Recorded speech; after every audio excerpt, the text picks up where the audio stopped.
everybody, and welcome back to another exciting episode of Blu-ray Hunter. Oh, Hey, everybody, and welcome back to another exciting episode of the Blu-ray Hunter. I'm the Blu-ray Hunter, Jonathan Moody, and I have a fun show for you guys. We're gonna be doing a showcase again, and I decided for this showcase, it's going to be my Halloween box set. Now, interestingly enough, I'm also doing my Scream Factory collection. So my next collection video will be all my Scream Factory movies. So this will be included. But I wanted to do a specific show all on this because I absolutely adore this. I know they've made like a 4K version, box set, which eventually I'll get. I'll probably wait till like almost all the Halloween, like the newer Halloweens in that box set if it isn't already, and even the one I don't like, which is Halloween Ends. I'm not a really big fan of that movie. Not really a big fan of Halloween Kills as all or any of those. I think they're like the worst, and so we'll get into my favorites and stuff because I figured, well, I'm going to be showing this showcase and how they have all, I think it's like 10 of the yeah, so it's like 10 of the movies on 2 discs, which we'll get into too. So if you don't have this set, it's a great Blu-ray set. So on the first draft is, or like the first disc, it's got Halloween 1, 2, 3, 4, 5, but in separate discs. Like this is so it goes Halloween, Halloween 2 and 3, Halloween 4 and 5. Um, by the way, if you want, I'll let you guys all know my favorites in a second. And then Halloween 6, 7, 8, 9, and 10, basically. So you got Halloween 666, you got Halloween H2O, Halloween Resurrection, and then the two Rob Zombie Halloweens, which, you know, we'll get into all that. So I'm gonna kind of go into all of these and tell you my feelings on them. Every single one of them has like special features on them, some more than others or whatever. But you've got the first Halloween, which is like commentary by John Carpenter and Jamie Lee Curtis, a new commentary by the director of photography, Dean Cundey, editor, Tommy Lee Wallace, and the shape Nick Castle. The Night She Came Home featurette on location 25 years later featurette, TV version footage, theatrical. Yeah. Halloween 2 has audio commentary with director Rick Rosenthal. I'm not actually going to tell you all this stuff. Let me see if you can read that.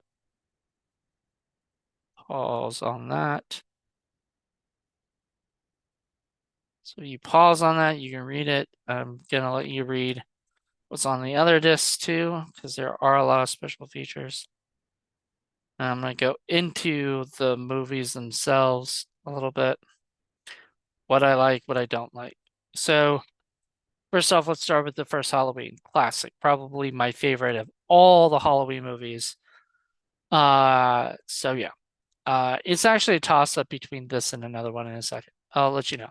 Halloween 2 I thought was okay. I mean, it's a sequel. It's not the greatest sequel in the world. So I thought it was okay. Like I like it. A lot of people love it or really like it, but I think it's okay.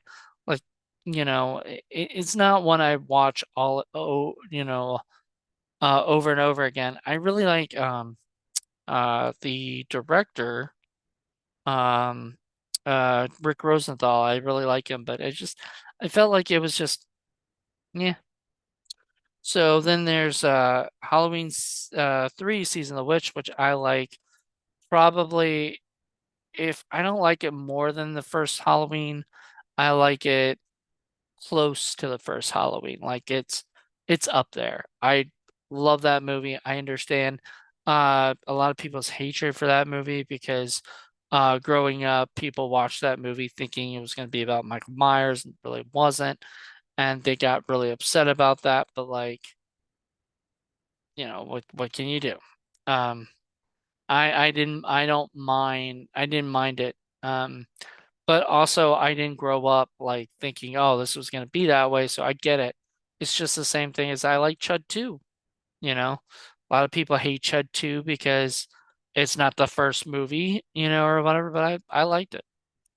So, only 1 through 5. So okay, so next is Return of Michael Myers. So after part three, when had nothing to do with Michael Myers, they had to bring him back. So they said the Return of Michael Myers, and Haddonfield and all that stuff. Um, it was fun. It's a cute little movie with. I like Danielle Harris as a kid, and she did a really good job as Jamie. The rest of it, I mean, it was fun. It was a lot better than two, to be honest, but it wasn't. It was no one or three, in my opinion. Number five, one of my least favorites. This movie just this and another one I'm going to talk about in a few seconds is just not my cup of tea. I was not a fan of Revenge of Michael Myers.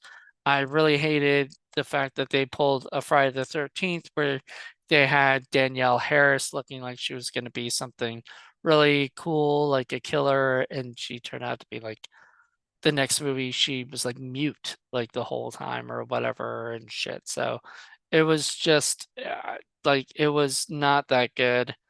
Um, but I love that it has audio commentary with actor Todd Shanks, and author Justin Beam.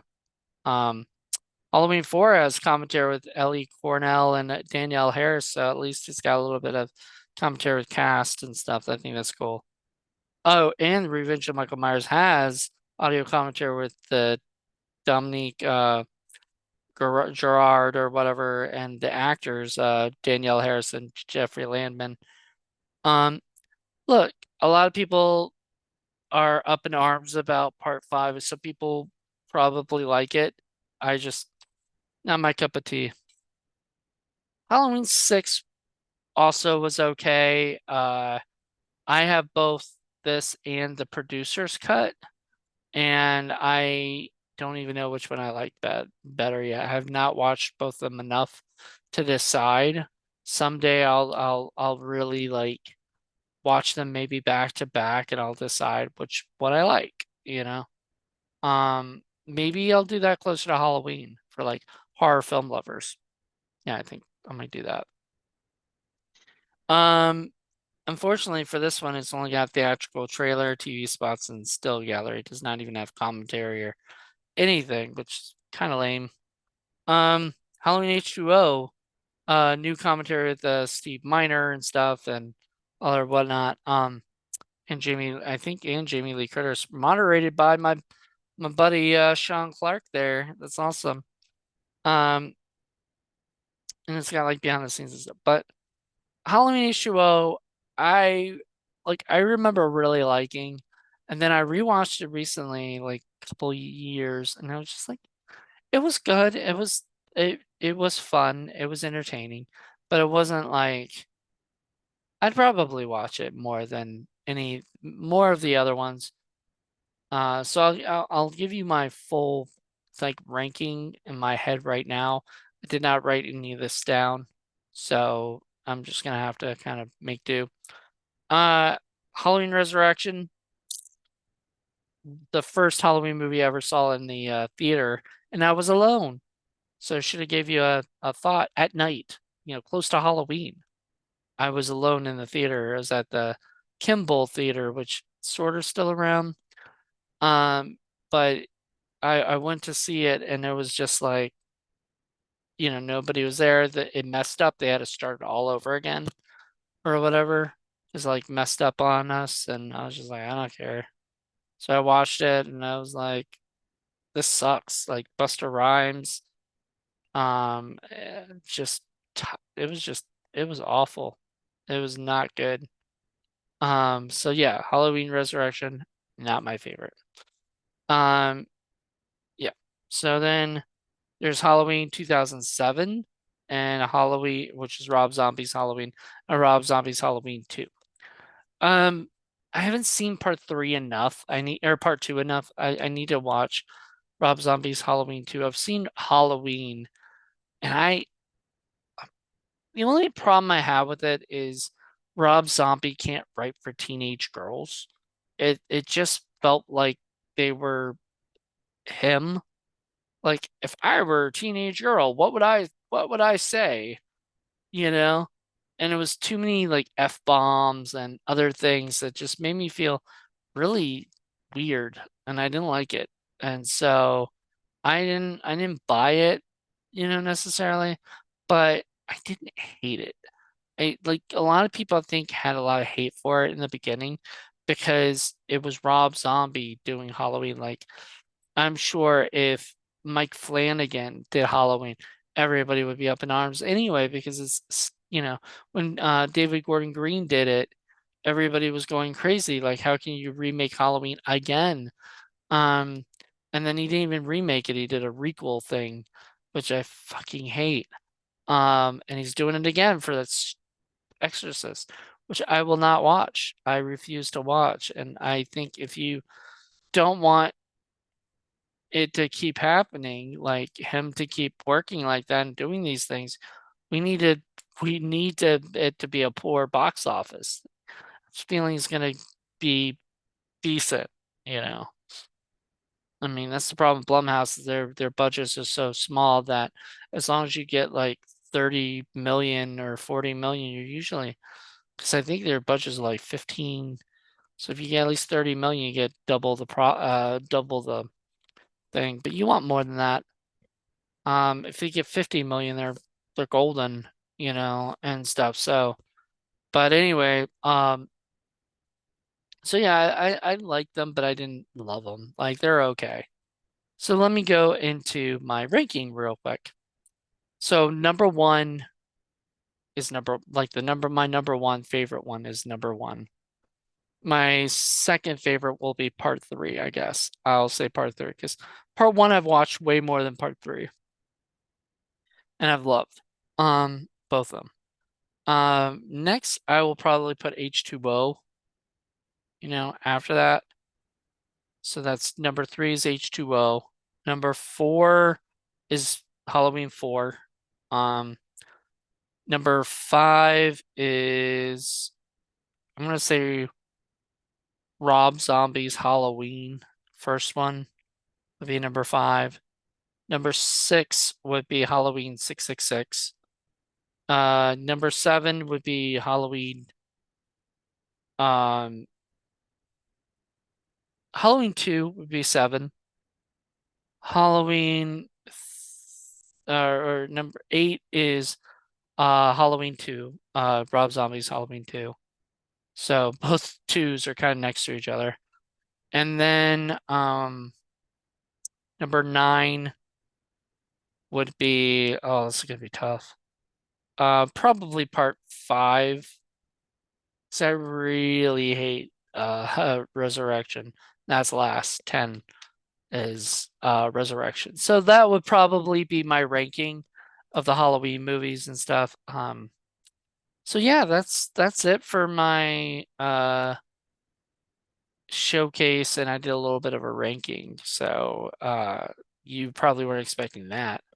But I really, I love this box set. I'll watch mainly one, but I mean, I'll watch them all, through October sometimes because I have them, might as well watch them. Um, I love all the commentaries and different stuff. Even Halloween Resurrection has director oh man.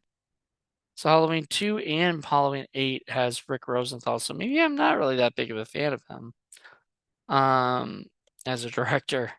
I think Steve Miner did Halloween H2O, and I love Steve Miner. Steve Miner did some of the great fun horror films of the like 80s and 2000s and or 90s. 80s and 90s. I don't think he really did too much. Did more TV in the 2000s.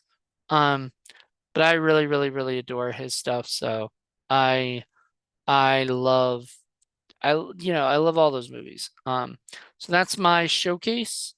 So you got two little cases here, and then you got all of the discs are put in their way, and then you like that. So there you go. There's Michael Myers back.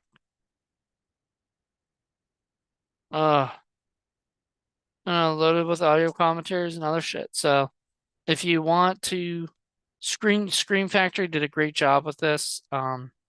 If you want to watch something, I think I got this at Best Buy a while ago for cheap. So I'm sure you can get on eBay for cheap. Um, it's well worth it. And I know I think they've done a 4K, which eventually I want to like upgrade everything to 4K. I just haven't gotten a chance to do that yet. But it's happening in the next couple of years. I'll probably have all of these in 4K. So with that, I'll let you guys go. Join me next week. I'll be wearing the same shirt because I'll be doing this right after. So thank you guys. Have a good one. Bye.